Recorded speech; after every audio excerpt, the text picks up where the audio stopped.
Jo quan tenia 13 anys la meva mare va tenir una embòlia, va quedar totalment paralitzada. No eren les circumstàncies d'avui en dia que hi ha rehabilitacions i que la gent la cuiden i ens van dir que se quedaria paralitzada en una cadira, me van treure de l'escola i me van dir, bueno, això és el que hi ha a partir d'avui, portes tu a casa. El meu pare també estava malalt i des dels 13 anys fins als 26 vaig ser jo la que vaig portar a la casa. Repetint, en més d'una ocasió li van repetir les embòlies a la meva mare. La constància i la tenacitat del meu pare va fer que des del primer moment la meva mare se recuperés i tornés a caminar per la fortalesa d'ella, per la fortalesa del meu pare. I a mi he anat fent les coses que tocaven en el moment que tocaven, no m'he preguntat gaires coses, sí que hi havia moments de por en el futur, perquè pensava, i el dia de demà, què? Això sí que va haver uns anys que me van angoixar les coses com sigui.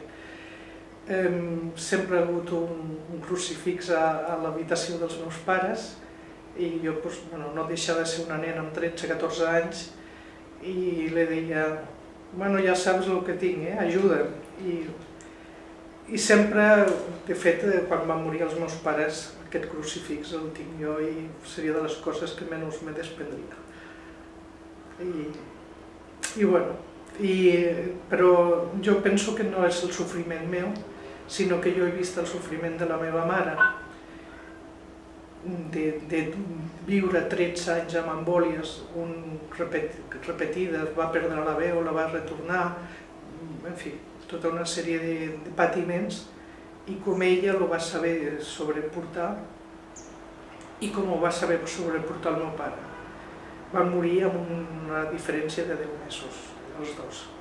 O sigui que a partir dels 26 anys vaig tenir que començar a viure la vida sortint al món, a treballar i a viure.